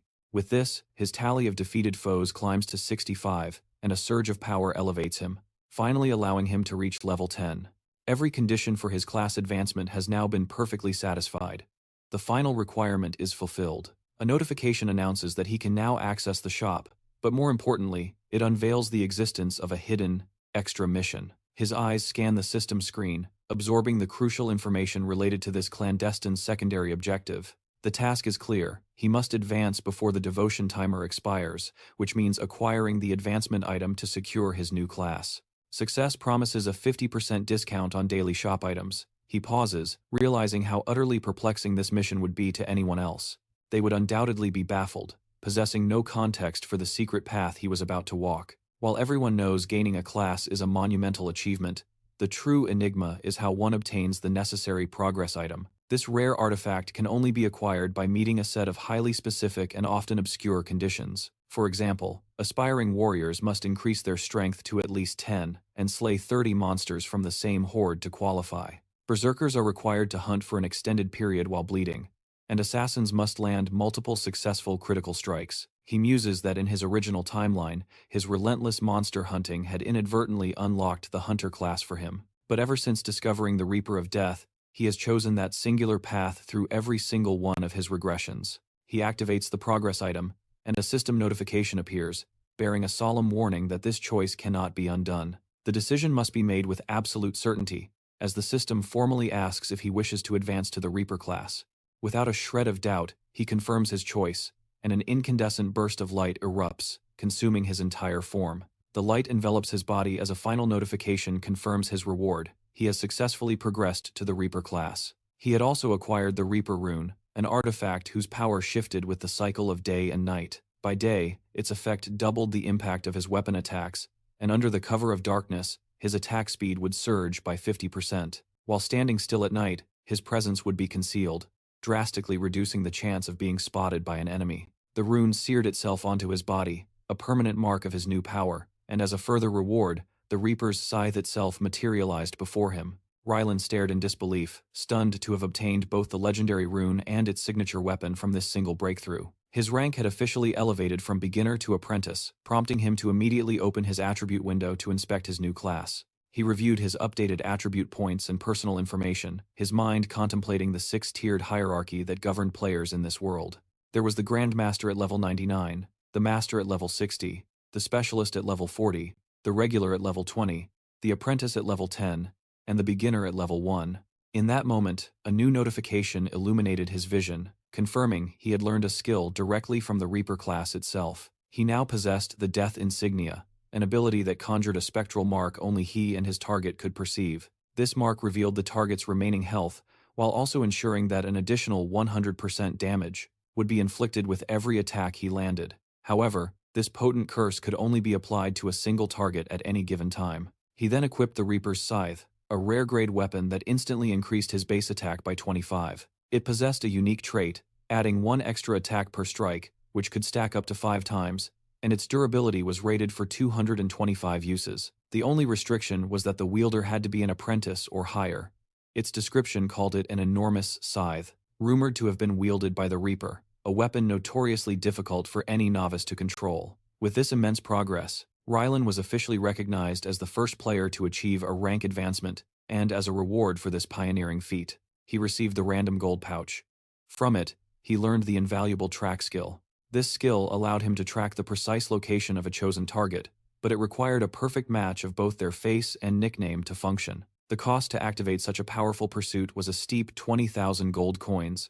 A wave of satisfaction washed over Ryan. He had, after all, just acquired a skill valued at a staggering 20,000 gold. Eager to test its power, he immediately put it to the test, focusing his thoughts on a single target, Young Min. As the name and a mental image of his face aligned, the skill activated, its unseen power reaching out to track its quarry. The feedback was instantaneous, locating Young Min just 190 meters away. To pinpoint his exact position, Ryan simply had to follow the ethereal arrow that materialized in his vision. Ryan found the proximity deeply unsettling.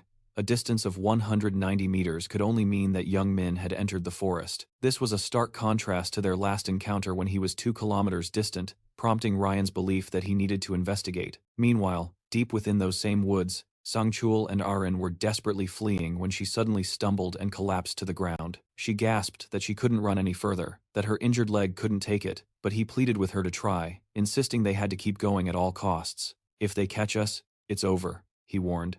The girl could only offer a pained apology, explaining that the spot where the arrow struck her burned like fire. Sangchul tried to reason with her, voicing a desperate theory. "Listen, even if you get hurt here, I believe it's not real. It shouldn't affect our bodies in the real world," he continued. "So we just have to find a way to survive until we can return home." She nodded in understanding, vowing to endure, but her resolve shattered the moment a new voice cut through the trees, addressing them directly. It was Young Min and his gang, emerging from the shadows. Well, he sneered, "it seems you're not hurt enough."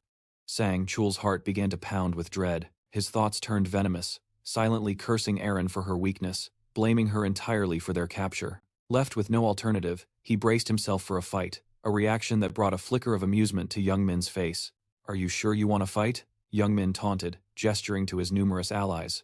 "Take a good look at how many of us there are." The bodyguard attempted to negotiate, demanding, "Why are you doing this? We've done nothing to you." "Oh, I know you've done nothing," Young Min replied smoothly, his tone making it clear that they only desired one thing. He made his intentions clear by pointing directly at Arin, revealing, "We only want her. We have no business with a bodyguard." As all eyes fixed on Arin, his allies whispered among themselves, questioning if this was truly the same girl, since although her face and name were identical, she seemed different. It might just be an impersonator, a devoted fan playing a part, but such details are irrelevant to them. To the outside world, she is the genuine article. As this sinks in, the girl's face pales with terror.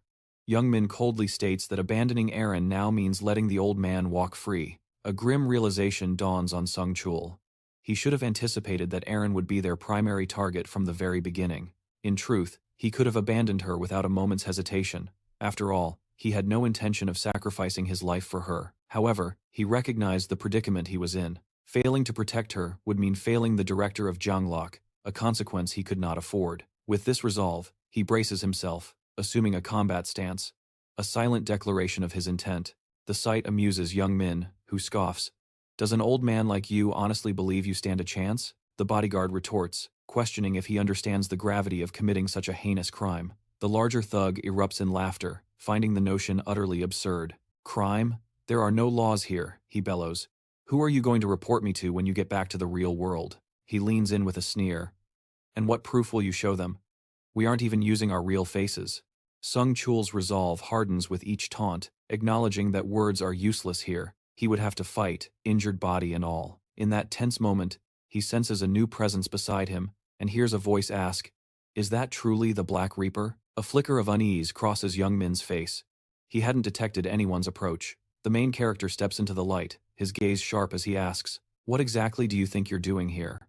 Young Min starts to dismiss him, but the main character cuts him off with a chilling command. "Quiet. I wasn't speaking to you." His attention fixes on Sung Chul, demanding to know what is happening. The bodyguard yells out the story of the ambush, explaining that these thugs are after Arin. He then adds a desperate warning and a promise. "Help us, and the renowned Black Reaper will owe you a significant debt." The main character glances towards the terrified girl and asks Sung Chul, "Is that the truth?" Young Min interjects, "It doesn't matter if it's true or not. Get out of here," he snarls, but the main character begins to advance, his body exuding a palpable, terrifying aura. He speaks, his voice low and dangerous. "Unfortunately for you, I know both of you." The gang members freeze, their faces etched with fear as they whisper, "What does that mean?" But just then, Riker emerges, his blood-stained scythe glinting as he warns that he cannot simply ignore someone who is injured. Yancey's expression sours at the sight of this unexpected interference, while the young woman and her guardian offer Riker their sincere gratitude for his help. Riker is fully aware that this situation is far from ideal for him, even though he is coming to the bodyguard's aid. Assisting someone in their position could make a favorable impression on the powerful Leon Locke, and a favor from such a wealthy individual could snowball into something far greater. In the long run, the rewards would be substantial, not to mention his personal disdain for the bullies standing before him. The entire gang finds themselves cornered, and Yancey desperately warns Riker not to take another step closer. He threatens that they will meet their end, but Riker remains silent, observing the scene before asking what the problem is, given their apparent reluctance to fight. Yancey is taken aback, unable to comprehend what Riker is saying. After all, they vividly remember the tales of the infamous Black Reaper, who tore through goblins in an instant and claimed the top rank in the last evaluation. No one in their right mind would dare to face such a monster. Then, to everyone's shock, Riker calmly rests his scythe on the ground. He then asks for an honest answer, questioning if they truly wish to avoid a fight. Yancey, perplexed by this strange turn of events, poses a question of his own. He asks if Riker will truly let them leave if he speaks the truth. Riker replies that he will consider it, but only if Yancey gets on his knees and sincerely begs for his very life.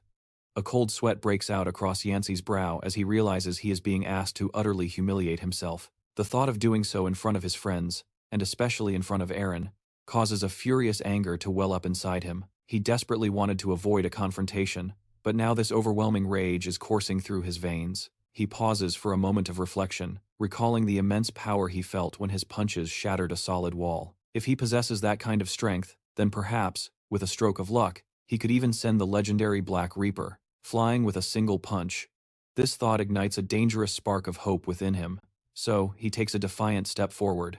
"Aren't you going a bit too far with this nonsense?" he sneers, beginning to advance. "Do you truly think I would ever humiliate myself by kneeling?" he asks, his voice laced with defiance despite the cold sweat still clinging to his skin. He deemed it tactical to close the distance with a natural gait, believing this would create the perfect opening to land a clean, decisive punch. A blow so potent that not even the strongest warrior could survive it. After all, he couldn't imagine any human enduring such a thing, a force capable of shattering a brick wall. Then, unexpectedly, Riker drops his weapon, and it begins to dematerialize into thin air. This leaves Damien utterly confused, demanding to know what in the world he is doing. Riker calmly responds that it feels a bit unfair to use a weapon. He continues, explaining that winning against an unarmed opponent in such a manner would be terribly uninteresting. Damien becomes intensely irritated by this statement, retorting that Riker is being completely and utterly ridiculous. But Riker wastes no time on words and breaks into a sprint, startling Damien as the gap between them closes in the blink of an eye. A surge of excitement courses through him at this sight, thinking that the infamous Black Reaper is nothing but a complete fool. Not only did he discard his scythe, but he also left his head so vulnerably exposed. Seizing the opportunity, Damien throws a punch. He roars for him to die, but Riker calmly sidesteps the attack and plants a full-force kick directly into his stomach. The impact sends him flying a great distance. Damien lies trembling on the ground, the force of the kick racking his entire body. He begins to mutter curses, until Riker tells him to stop his pathetic whining before landing another kick to his head, sending him even farther away. He then grabs his opponent's shirt, pulling him close, and begins delivering a rapid succession of devastating blows to his head. This leaves Damien dazed, unable to comprehend how a mere fist can feel so powerful, as if his skull were being pounded by a hammer. He cannot fathom how someone else could possess strength on par with his own. He was supposed to be the only one who wielded the rune of physical strength. He reflects on this impossible fact. He mulls this over until the final, crushing punch sends him into unconsciousness. At that very moment, his underlings begin to shout for their leader. One of them raises his bow and fires an arrow. Aaron panics, yelling for the Black Reaper to dodge the incoming threat. But Riker, already aware of the projectile, evades it with ease. The subordinate doesn't allow himself to be deterred. Unintimidated, he prepares another arrow, but Riker, anticipating the move, readies himself and bursts forward at blinding speed.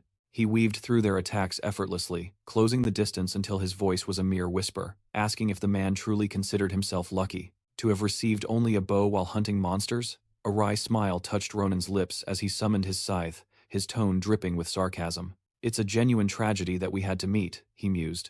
In a single, fluid arc, his blade sang through the air, severing the henchman's arm. The archer collapsed, his screams of agony shattering the silence, while the two remaining men began to spew curses. They questioned if he truly believed he could challenge them and escape unharmed, their words followed by a reckless, furious charge. They howled a warning that he wouldn't leave this place alive, but our protagonist simply countered, "Do you honestly believe that?" His death insignia blazed to life upon his foe. He clenched his scythe, pouring all his might into a single, devastating attack.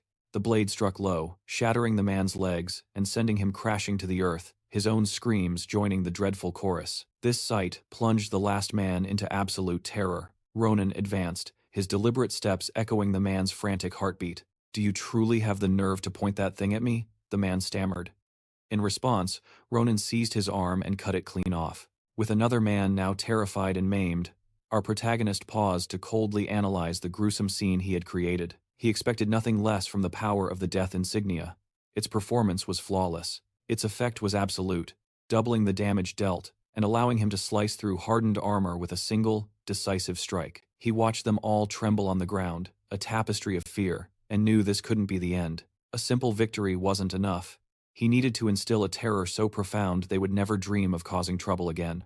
With this chilling thought, he descended upon the last man who had dared to attack, ensuring their pain would be a lesson remembered. Amidst their begging and cries that they were dying, Ronan coldly instructed them to stop their whining. He sneered that they couldn't possibly die from such trivial wounds. Only then, realizing their spirits were utterly broken, he glanced aside, his eyes locked onto a hidden figure. "Come out from behind that tree," he commanded, his voice leaving no room for argument. "There is no point in hiding," he stated, "because here, there are no exceptions."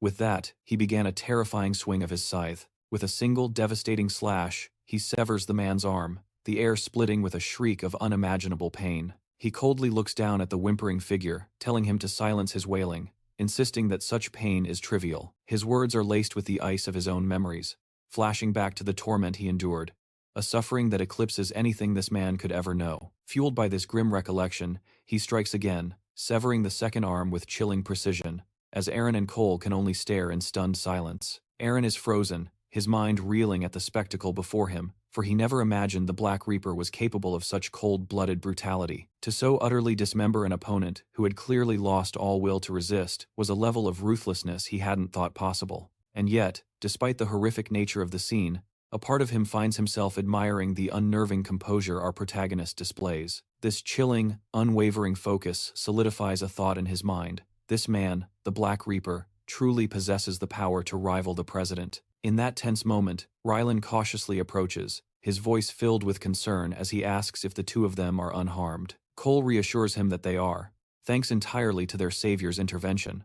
The protagonist then tells them not to worry about any future retribution. He states plainly that their attackers have been permanently incapacitated and will no longer pose a threat to anyone. He instructs them to proceed with the voting. Overwhelmed with gratitude, both young men bow deeply, thanking him one last time for his protection. The moment is broken when Aaron's voice wavers, asking if, at this rate, their assailants will even survive their gruesome injuries.